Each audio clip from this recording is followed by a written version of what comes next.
Une halakha qui. Bon, je ne sais pas pourquoi, il y a beaucoup de personnes qui disent une halakha. Moi aussi, avant je croyais comme ça, jusqu'à que j'ai vu que cette halakha est fausse. On a tendance à dire, je ne sais pas d'où ça sort, que tout le monde sait quand on fait chez Hakol, c'est quand on fait chez Hakol sur un aliment, par exemple sur un œuf, ça acquitte la boisson. D'accord? Quand je fais chez Hakol sur quelque chose, un aliment, ça quitte n'importe quelle boisson. Mais quand je fais, on a tendance à dire que quand je fais chez Hakol sur une boisson, ça n'acquitte pas un aliment. Comme ça, on a tendance à dire, moi aussi, je ne sais pas pourquoi, j'avais dans la tête ça il y a très longtemps. Donc là, la dit qu'il n'y a pas de différence. Quand tu fais al-bracha chez Hakol, sur un aliment ou sur une boisson, ça acquitte tous les chez Hakol que tu as à table. Donc, c'est pas la peine de refaire. Enfin, par exemple, tu fais chez Hakol sur une anisette, ça acquitte l'œuf que tu vas prendre après, ou l'anchois, ou je sais pas quoi. Ça va ensemble. Donc voilà. Donc une personne, tout ça rabotaille pour montrer que des fois on croit que on ne pourrait pas faire des brachot, c'est trop dur, il faut se rappeler de tout. Non, tu te rappelles 4 ou 5 bénédictions, tu es à table, tu as tout fait. Tu as fait Maisonot, tu as tout acquitté, tu as fait Aetz, tu as tout acquitté, tu as fait Adama, tu as tout acquitté, chez Akol, tu as tout acquitté, ça y est. Tu as remercié Hachem, tu n'as pas mangé comme des personnes qui ne demandent pas la permission. Tu as fait des brachot, tu as tout acquitté. Donc c'est bien de se rappeler à chaque fois, d'accord, comme la Gemara l'a dit dans Brachot, on a vu que tout appartient à Kadosh Baruch Hu. Tant qu'on n'a pas fait la bracha sur un aliment, on ne l'a pas acquitté par une bracha, on vole à Kadosh Baruch Hu. Le monde lui appartient à Hachem. C'est à lui, c'est pas à nous. On ne veut pas être des voleurs. Donc on fait la bracha et après on profite de ces aliments. Aujourd'hui, c'est la Eloula d'un tzaddik, mais quand j'étais à la yeshiva, on m'a parlé de ce tzaddik là parce qu'on appelle, c'est la première fois où j'ai su, on m'a appris ce que c'est un tzaddik nistar, un tzaddik caché, un juste caché. C'est quoi un juste caché? Il y a des rabbanim que tout le monde connaît, mais il y a des tzaddikim, d'accord, qui sont au-dessus de tout ça, qui s'appellent tzaddikim nistarim, des tzaddikim cachés. Ils font tout pour se cacher. Il y a à peu près, c'était en années 80, ça fait 35 ans. Il y avait un groupe de rabbanim comme ça, Rabotai, un groupe magnifique de tzadikim cachés. Chacun, qu'est-ce qu'ils ont fait? Un, il faisait, on l'appelait le matate kadosh, le saint balai. Pourquoi? Il faisait le balayeur dans la rue. Il était balayeur. C'est Saïoula aujourd'hui. Rabbi Yosef Valtor, Saïoula aujourd'hui. Il était balayeur, mais en fait, c'était un rave qui annulait les décrets du peuple d'Israël. Il y avait donc le balayeur. Il y avait le Sayar, le dessinateur. Croyez les gens que c'était un dessinateur. Lui, vous passez, comment il s'appelait? Rabbi, le Rav Pétilon, je crois. Vous l'avez marqué. Voilà, le dessinateur, c'est Rabbi Ouda Pétilon. Voilà. Il y avait le sandlar, le cordonnier. Un Rav, tout le monde croyait que c'était un cordonnier. Petit monsieur comme ça. Rabbi Moshe Yaakov Reviko. Il y avait le Ratzaf, le maçon, qui faisait le carrelage, qu'on appelle ça, le carreleur. Rabbi Avraham Fish, comme ça il s'appelait.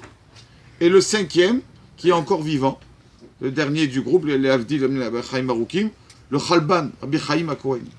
5 rabbanim qui faisaient semblant d'être rien du tout, mais après ils se réunissaient la nuit et ils enlevaient tous les décrets du peuple d'Israël. Le balayeur, le carreleur, le dessinateur, le laitier, le rabbin de laitier et le maçon. Donc c'est 5 la rabbanim.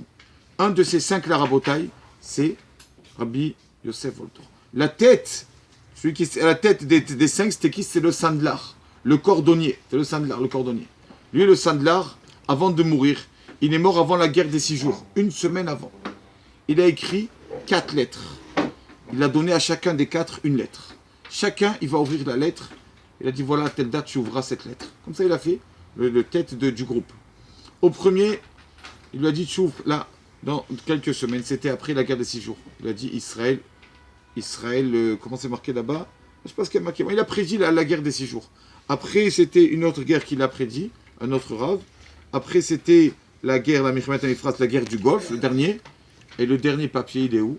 Il était chez le Chalban, le laitier, qui est jusqu'à maintenant vivant à Tel Aviv. D'accord? Ah, non, il a ouvert, ça fait 14 ans. D'accord? En 5763. Il y a 14 ans, il a ouvert.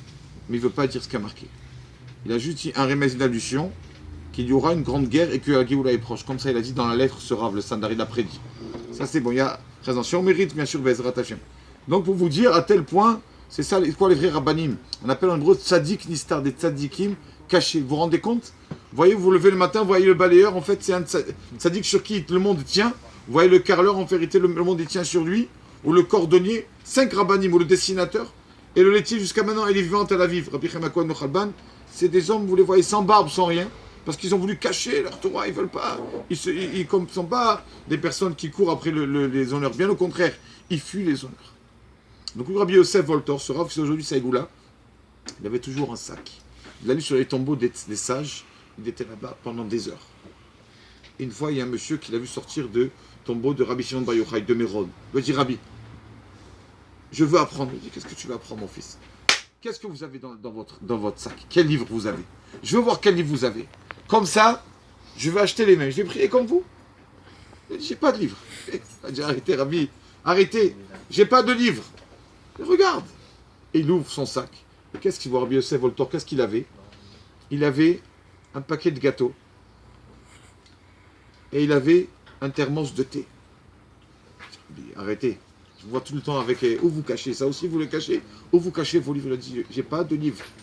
Il va dire, pourquoi vous avez des gâteaux et un thermos? C'est ça ce que vous avez? Il va dire, écoute, quand j'arrive chez les tombeaux des tzadikim, des justes, j'arrive devant un Kadosh Baruch Hu. Je m'assois devant le tombeau. Je prends un gâteau, je fais la prière. Baruch ata Hashem ki lechalam borei mi mezonot. Après, je bois un verre de thé. Baruch ata Hashem ki lechalam shakol yabid varon. Après, je dis à Hashem, regarde Hashem, la bracha mezonot, je sais la faire. La bracha shakol, je sais la faire. Mais prier, je ne sais pas prier. Alors réveille le tzaddik, là, le tzaddik, le juste qui est là, que je suis venu pèleriner. Réveille-le, qui m'aide à prier. Comme ça, je pourrai prier. Et comme ça, après, ça me vient tout seul et je prie. Comme ça, il lui a dit. Donc sans livre, sans rien du tout, il a prié. C'est rabotaï, c'est plus que des rabbanim. C'est des tzadikim nistarim. C'est marqué qu'il y en a 36 en tout. Des cachets. C'est un groupe comme ça. Pendant des années, c'était tout un groupe. Et il reste le dernier jusqu'à maintenant, le Khalban. Donc c'est bien aujourd'hui, Mamash, d'allumer. Bon, c'est marqué, il y a plein d'histoires sur lui. Il a vu, il en a vu plusieurs fois, de nos jours. Il est mort en 83, d'accord? Ça fait 33 ans, 34 ans. Donc il a vu, il en a vu, plusieurs fois il s'est dévoilé à lui, sur Rabbi Yosef Voltor. Vous imaginez? Donc vraiment, ça vaut le coup de prier aujourd'hui par son mérite, par le mérite de ce tzaddik Nistar. Rabbi Yosef Voltor, que Hachem il délivre le peuple d'Israël. Amen.